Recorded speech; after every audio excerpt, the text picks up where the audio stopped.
So many Utah athletics programs are currently enjoying immense success. What are the keys to this prominent era we're seeing from various Utah athletic programs? We'll talk about that and more on today's Locked On Utes.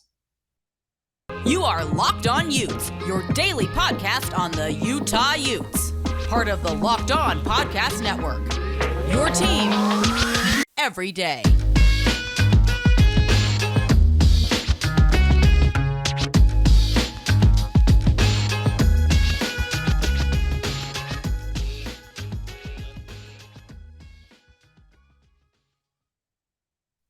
Hello, everyone, and thank you for making Locked On Utes your first listen every single day. We are available on all platforms, including YouTube. My name is JT Wistrcill, former intern inside the University of Utah Athletic Department. If this is you guys' first time listening to our show, make sure you guys like and subscribe. We'd love to interact with you guys in the comments and on social media, too. You can follow our show at Locked On Utes or my personal handle at JT Wistrcill. And on today's show, we're talking Utah athletics in general because this has just been a sensational season for so many different Utah programs with the amount of regular season conference championships we've seen and just in general Pac-12 tournaments, some deep postseason runs, too. It's been really fun to watch and cover. And now we're going to kind of break down like why it's so many programs with one school, which I think is really exciting. And in order to help me do that, it's friend of the show and KSL Sports' Michelle Bodkin. And Michelle, I think the number one thing I look at when we're talking about why all of these programs are enjoying this immense success is got to be coaching. I think it's really good coaches across the board. I think the other thing I'm going to give Mark Harlan a lot of credit. It's letting coaches stay here a while. It takes time. We don't see like what TCU did in football last year with Sonny Dykes. That's such a rare thing, like when the transfer portals made it a little more possible, but it's so rare. You see a 1 year kind of turnaround. That's like, I think it'll be like with this year with Deion Sanders, for example, like it's going to be, look, they'll win 3 games, maybe 4, but like, it's not like they're going to win 6, 7, 8 games. Like it takes time. Every program it does. Look at Utah football. You know, even early on, there were some years when they first entered the pack, it wasn't great. And now I saw a stat, I believe it was 8 of the last 9 years, and that's excluding the COVID year in there too. They've won over 9 games. Like it's just, or 1 over 9 games. It's incredible. Women's basketball, same thing with Coach Roberts, the time she's had. And look, there was 2 years ago, they only won 5 games.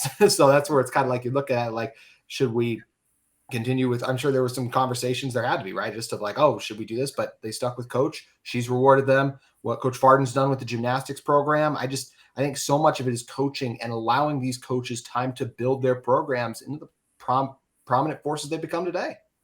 Yeah, I think one thing that Utah Athletics has done a really good job of, probably around the time that Chris Hill kind of took things over, is just kind of identifying what works here. Mm-hmm. And of course, some of that's been, a slow build up, but, it's very, very rare to see coaches stay around for a long, long time. And this is something I've talked about with my co-host Jake Hatch on the Saturday show a lot. It's not even just at Utah that we see this. BYU, there's a lot of long-term coaching retention. The Utah Jazz tend to keep coaches around much longer than, you typically see. And I think it's just kind of a culture thing here with Utah. We don't necessarily have the money here to keep turning coaches over, year in and year out because we're not happy with the results. So that means you have to find other identifying factors that kind of work for you and be maybe a little more patient, a little more strategic in what you do. And I mean, certainly, with Utah Athletics, I think it's starting to pay off. And I think, it's interesting that we're seeing so many other programs start rolling once football got rolling. Mm-hmm. But again, as everybody says, football is the hand that feeds everybody else. And so when football is doing well, that means the cash flow is doing better. And there's just more resources to share and spread out amongst everybody. And then, of course, it's just having a good idea, I think, of, who works for your culture. And I go through, Utah Athletics and all the coaches that they have. I don't necessarily know everyone, but the few that I have gotten to know really well, they all are kind of very similar-ish, similar mindset, similar philosophies. I'll listen to Lynn Roberts. I'm like, gosh, that sounds like something Coach Witt would say, or, Tom Farden. It's like, gosh, Lynn Roberts would say that. So it's, there's just some similarities there that I also think kind of it's just making this whole thing work and run very, very well at a high level right now. I love that you mentioned just the similarities you see in the coaches because look, I think a lot of people like when they hear post game coaches interviews or different things like that, like, oh, they say the same thing every time. Well, a lot of times all the times in post game interviews, the winning coaches get interviewed. And there is a certain just things you have to do in order to be successful, the drive, the dedication, the focus, determination. Like there's so much that goes into it. And winning habits, consistency, just that dedication it breeds success. And that's what we've seen from so many of these different coaches to have that similar mindset too. And just speaking more with just kind of those similarities too. I just like, the buy-in we kind of talk about and getting not just coaches and obviously from what they get there from their players, the recruits. We can talk about recruiting more in a second. But I think another thing we've really seen is every Utah sport, not just football, how well they've used the transfer portal. It's a huge part of college athletics now. I look at women's basketball, what Alyssa Peely has meant to this team. Gymnastics has brought in a couple girls too, I believe, through the portal. But football especially, I mean, with Diabate, Cam Rising a few years ago when he was just a younger recruit, Jaquindon Jackson when he was a quarterback at that time too. Softball has brought in a few crucial recruits too. So it's the transfer portal is a huge part of college athletics right now. And I think Utah has really done a good job making the best of it. I think there's a lot of programs where they use it and everyone's kind of like a 1-year rental and like the 1-year rentals come in and they just want to get theirs. And I don't feel that with the Utah players that come in through the various sports. They feel like they're committed to the team aspect of it and doing whatever. What's most important for them is in putting themselves in the best position so that they can show out or get themselves to the next level. Feels like they want to come in and be a part of a special team that wins. And I think because of that and the types of players they've recruited, there's another reason they're enjoying this immense success, Michelle. Yeah, I think that helps quite a bit. I think, when we look at this, it's about being, again, kind of, we're talking about culture and trying to carry that culture on. So like, yes, Utah's going to dip into the transfer portal, but they're not just going to take anybody. And I think that kind of goes across all sports. There's just an identity. Like we talk about it the most with Utah football. They're the biggest, most forward facing brand in the athletic department, but really, again, it trickles down to all the other sports. Like I really do kind of notice there's just a similar mindset amongst everybody. I talked about coaches being similar. Well, the players also kind of have a similar mindset. I think there's just rules and expectations there that just make things a little more unique.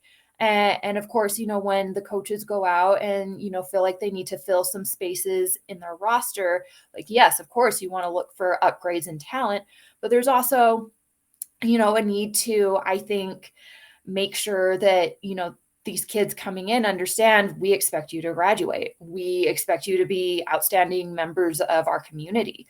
This isn't just showing up and collecting an NIL paycheck. You have to earn that. And so I think they kind of, weed out a lot of people that maybe would be a problem as well through the vetting process. And then I think also, a lot of these kids, I think that Utah goes after we're starting to see some higher, bigger name brand type kids come back through Utah or give Utah, a look when they maybe wouldn't have right out of high school. And I think, it's about vetting and looking for kids that maybe, understand that the flash and the glitz and the glam really isn't necessarily everything when it comes to playing and competing at a high level of sport. And so I think it's also really important. And I think the coaches and the athletic department's done a really good job of, making sure and bringing in people that, maybe understand that. So there's a lot of things going on. And of course, I think it's just timing. So much of this is just timing and kind of luck of the draw. Better to be lucky than good sometimes. But I think Utah is also in a position where they recognize that and they're trying to keep it from being just, we had a lucky year. I think they're trying to build and grow off of some of this success. You talk about the luck. I mean, look, Utah was very good at football last season. If it wasn't for those tiebreakers, and there's a little bit of luck involved in terms of how exactly those other schools perform and everything there, Utah doesn't get a chance for another Pac-12 championship. So it's definitely true. It is a lot of those sayings, right? It's better to be lucky than good sometimes. And I do feel like this Utah football team has been both, but they definitely have been lucky on top of good too. So it's one of the things that's worked out for their benefit for sure. We're going to come back in a moment and talk about how big of a role recruiting has played too in this success Utah Athletics is currently enjoying. But first, I want to talk to you guys about our friends at Birddogs. Guys, with Birddogs, you get a pair of pants or shorts that fit very comfortably and are extremely versatile. You look better and feel great wearing Birddogs. Their stretchy fabric makes my legs look great, and they're comfier than my other shorts and pants. They give me the freedom to wear one pair of shorts and pants on the golf course, to a meeting, a date, or hanging out with friends.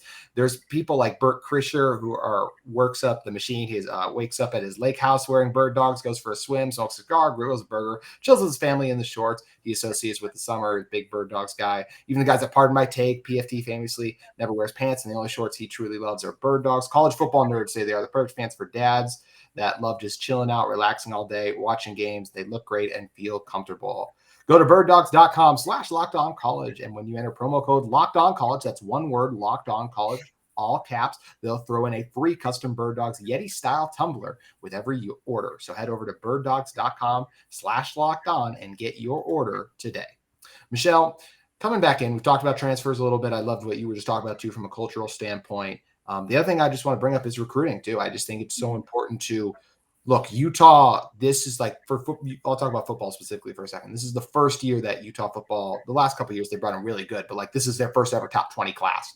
Yet they've been a top 10 program for the past few seasons. Why is that? Because they recruit the right players. The Brant Keithys, the Devin Lloyds, the Dalton Kincaid's, and I guess he was a transfer, but just it feels different than kind of some of the other transfers were, just because of the pedigree some of those other guys were coming in with. But for especially just those guys, is Utah was able to find those diamonds in the rough consistently with football. And with softball, we've seen some of the same things now. Look, women's basketball, Gianna Neepkins and Jenna Johnson, we knew they were good gets, but I don't think people knew how instantly they would kind of transform the culture very quickly. Gymnastics obviously have been recruiting at a very high level, but I just think whether you're talking about bringing in the right high-profile recruits or finding those 2 and even some of the 3 stars that everyone else just kind of overlooks that are able to really contribute, it is one of the things that has allowed this Utah football team and just Utah sports in general to remain prominent for these past few years. Yeah, I mean, here's the thing: you're kind of an emerging brand.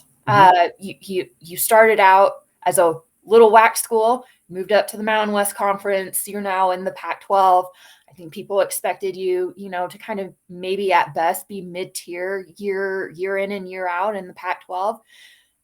And you kind of came in and you showed that maybe that's not going to be so much the case. And that takes a lot of hard work. I think that takes a lot of incredible evaluation and projection to see, what could be, because you're not necessarily, as this kind of new kid emerging brand on the block, going to be landing those 4 and 5-star kids consistently. It's very, very rare that someone like that is probably going to take a serious look at you. Because just high school kids just don't think that way. If you're highly rated, you want to go to a big brand, and it doesn't matter if you're going to sit on the bench, which is why, again, we're seeing, I think, the transfer portal kind of really work out well for Utah, because they can get some of the kids that are like, oh, that wasn't so fun sitting on the bench. I could go somewhere else and kind of be the star. So, but it's the evaluation, I think, that Utah's done, particularly with football. And again, kind of seeing what could be versus what currently is, has been huge for them. And when you start winning with that kind of talent, then you start getting the ears of some of those 4-star kids. Not quite 5-star kids yet. I know that they've had some kids come in and visit. They haven't quite landed one of those yet.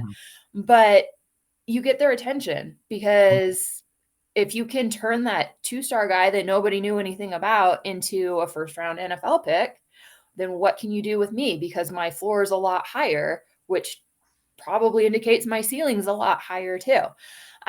So it's kind of unfortunate in some ways. It's harder that way, but Utah's really, I think, not shied away from that challenge. And we're starting to see the results of that. When you start winning conference championships and going to Rose Bowls, with some lower rated talent and being competitive and interesting and capturing people's attention, then you start seeing what we're seeing, at least in football, with the recruiting bump. And that I know people kind of always like wonder, why doesn't it happen immediately after? Well, those classes are already kind of put in place. So you always see that bump the year after. And that's just kind of what we saw. And it probably most likely we'll see another bump. Obviously, NIL has changed that a little bit. So we'll see how Utah does with all of that. But just a really, I think, incredible effort to, again, take a harder path and be successful with it. I think you're absolutely right. And we're going to continue with this discussion in a second, but I think you brought up something really interesting. And I'm curious what your answer is going to be on this. Because you brought up Utah has yet to land a 5-star football recruit. I think sometime in the next 5 years, we're going to see them get at least one. Would you agree with that? I would. Lander Barn was very, very close. Yes, Spencer. Very, very close. He was about as close as you could get without actually being one. So yeah, and like I said, I know that they've had some guys come in and visit in the past, just haven't quite gone there. I do believe if they keep on the path and the trajectory they're on, they'll if they find the right guy, the right fit, with that pedigree, they'll eventually land, a 5-star guy. I don't know that I feel confident in saying that that's going to be a regular thing for Utah. Yes. But I think here and there they might start, landing a guy or two here and there, especially at a position like running back or maybe linebacker, where they're just known to put guys in the NFL. 100%. And you're right. There's no exact formula with recruiting. Every pitch is different. Every situation is different when it comes to a player and what they're looking for in a team. So all it takes is that one 5-star who thinks this is the best place for him. And I'm with you. Like you said, there's the upward trajectory. It feels like they're trending in that direction, just like all these Utah athletics programs, as we mentioned: football, gymnastics, women's basketball, softball, ski, lacrosse, men's tennis, even some from track athletes. Like all of them have enjoyed, whether it's regular season or a postseason championship in terms of a Pac-12 regular season championship, a Pac-12 championship in a tournament, or even a deep postseason run. It's cool to see all the success that we have witnessed from these various programs. And Michelle, do you think there's anything else that we haven't touched on yet? I think the only other thing I would throw in is maybe the facilities. I do feel like for basketball, I think the facilities are nice there. Football, I think some of the strides they've made there too. And even with facilities and just some of the buildings, I could even throw in that's maybe more of a stretch, but like just living in Salt Lake, the area, I think Utah and this city itself, like with a lot of recruits and people come out here, they're like, oh, this place is really cool. Like I'm excited about coming out here, check out here with all the nature, the adventure aspect of it. I think that is appealing for recruits to join the program. But once again, it kind of goes back to the recruiting aspect of it. But do you think there are any other things of reasons that Utah is currently enjoying so much success under Mark Harlan and all these different coaches? I think, to your point, I think Utah is doing a really good job of selling, what kind of a cool place this is. I know that a lot of people come in, at least in the past. I think it's becoming less and less so. The more notoriety that Utah Salt Lake kind of is getting. But, there in years past, there's always been a little bit of hesitancy. And that's partially just because of our culture, right? We have a very predominant religion here. People say some really weird, odd things about said religion. And so I think, it puts the idea in some people's minds that, oh, this place has to be unlivable unless you fall within this category. And that's so not true. Exactly. And I think, having some of the tech world moving here and maybe diversifying things a little bit more is helping with that. But I also just think if you can get someone out here and kind of open their mind to it, let them see how beautiful it is, let them see how easy and accessible some of our national parks and our canyons and some of that kind of stuff is, and that it's a good balance of, you can have a little bit of that city life. It's maybe not quite as crazy as LA or Las Vegas or, some of those places. But you can also drive about 30 minutes in any direction and kind of be in the middle of nowhere and in your solitude if you want. So it's kind of, to me, Utah and Salt Lake's the best of both worlds. And if you're someone that kind of enjoys a little balance in their life, Utah's a great place to be. Absolutely. I mean, I can even speak from personal experience. When I moved out here 4 years ago, I can't tell you how many of my friends I was like, "Oh, come and visit. You'll really like it." And they're like, "Ah." And then I got Yeah. them out here and they really liked it. Like you said, the nature, just all of those aspects of it too. And there's a lot of those misconceptions, kind of those stigmas that are around it. Like, "Oh, I don't want to come out because of that." And then they come out and they're like, "Oh, no, it's great. I loved it. I'm definitely going to try to come back soon." Like that is, I think, what a lot of people are starting to realize about Utah, which is really cool. And it's been great to see, just as we mentioned, all these Utah athletics and programs enjoying this success currently. Unfortunately, Michelle, there was one we haven't talked about yet, and that was men's basketball, because while they did improve in Craig Smith's second year, and most of the season, people were like, this is a success, this is improvement. The end of the season really put a damper on a lot of things, didn't won their final game in kind of early February. And then after that, the rest of the month and early March was not what the team had hoped for. Missed out on the NIT. Went out against Stanford in the Pac-12 tournament. They were the 7 seed, the Cardinal, the 10 seed, upset them. So it just wasn't the way the season wanted to go for Utah overall. But I do believe there's optimism and reason to believe that this Utah basketball team could get up to the point where they are truly like amongst the top 5 teams in the conference. Look, were they amongst that in the regular season? Yeah, but like I said, it was more so like how the schedule broke out for them too, because once it got really tough, then it kind of fell apart for them. So, but I do feel like when you're talking about some of the recruits this team is bringing in, I'm still really high on Kaba and Will Exact. They were only freshmen. They had to play a big role for this team too. And I just think, look, there's still a chance Brandon Carlson comes back. So in terms of immediate success, that could be something for this coming season. And look, I know we've really talked a lot about what Mike Saunders could bring to the team last year, and it didn't work out. But I'm really excited about Davion Smith. I think he has a ton of potential. He's an elite athlete too. So I still think that there is a lot to look forward to there. So I trust Coach Smith as a coach. I mean, yes, there's some recruiting questions and all of those things, but so much of college basketball, even more so than football, is about the transfer portal too now. So that's kind of gotten crazy. That I do think there's still reason and optimism to believe that Utah basketball can get to where some of these other programs are and have just the click at the right time, like Utah softball did, and go on a run, just like Washington State did for women's basketball. We find a way and you win the Pac-12 tournament. Yes. For me, I don't know. I sit back and I look at what's happening with men's college basketball, and it just kind of feels like if you're in a place where you're down and out, we're in a time and a space where it's going to be really hard to dig yourself out of that. Guys, can head off to the NBA after 1 year. Yeah. The in and out with the transfer portal. And these rosters are smaller. And so, you have a couple of guys head out for greener pastures year in and year out. It just becomes really, really hard to build any kind of continuity. And that's kind of what you need when you're in a position like Utah is. And so I think Craig is doing the absolute best he possibly can in the situation that's given. But he's going to need some help. NIL, I know that people don't necessarily want to fork out money for something that they feel like isn't winning yet. But at the same time, it's not going to start winning if you don't show that, you can come here and be kind of treated amongst, the same as some of the other more top tier programs. You're just not going to attract that kind of talent. But I do think there's reason for optimism. For starts, I think Craig is just a good culture builder. I think we saw that last year.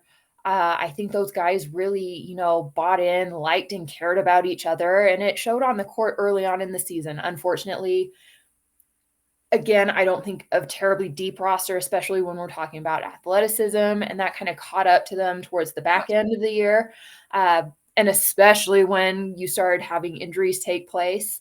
So, those are things that are going to have to be considered and worked on. I think he's made some upgrades to the roster. He has 2 more spots left that I'm aware of to fill, and he needs to fill those, and he needs to find suitable people to fill that. But it's kind of one of those things, I think. Again, we talked about why some of these coaches, why some of these programs are having the success that they're having. It's because they've been given time. And, we're talking about year 3 for Craig Smith. So It's kind of one of those things. I think as long as you see gradual progression year in and year out as a Utah fan, again, with the current state of what college basketball is, I think you should be happy as long as the wins kind of keep going up. Roster improvements continually get made, but it also, I know people hate hearing this, it also takes investment on your part at this point in time too. And if you want it to be great, that's something that maybe just needs to be considered. Absolutely. It's what we talked about earlier, right? The time these coaches had to build things out. It's very easy to overreact after a year too, but we've seen all these other coaches be so successful given that time. It's going to be interesting to see with Coach Smith. And I even said earlier, I still feel like Utah is capable of making a crazy run and like winning a Pac-12 basketball tournament one year, but man, it's not like it's going to be a consistent thing with the way Arizona and UCLA and even USC with the talent they're bringing in now this season. It's going to be one of those kind of one-hit wonder things to me where you kind of just have it where it works out well, or even like you'll have a strong regular season. But I do think Utah can get back to a point where they're at least up there in the top 5 consistently, but being 1 or 2 is going to take a lot just with the point those other 2 powerhouses are at. So it's going to be really interesting to watch and see. But as we said, while we kind of wait for men's basketball to get that point, it's nice that we can have all these other sports that are kind of currently enjoying that success right now. And if, Michelle, people want to hear more about kind of this current success that Utah athletics are appreciating right now and kind of what's going on with softball, where should they head over to? Yeah, make sure you check out kslsports.com, hit the Utah Utes pull down, and you'll find everything you could possibly want to know. And then, of course, just follow along with me on social media. It's at Bodkin KSL Sports for both Twitter and Instagram, which is where I'm the most active. Make sure you guys head over to KSL Sports and check out both those social platforms Michelle is on. Also, make sure you guys join us again on tomorrow's Locked On Utes. We'll be going over some recruiting and talk about the Utes can try to land Isaac Wilson, and also reacting to Brant Keithy not being on a top 10 college tight ends list. That'll be on tomorrow's show. But Michelle, appreciate you joining us. Anytime. Happy to. That's good for today's edition of Locked On Utes, but we'll see you tomorrow.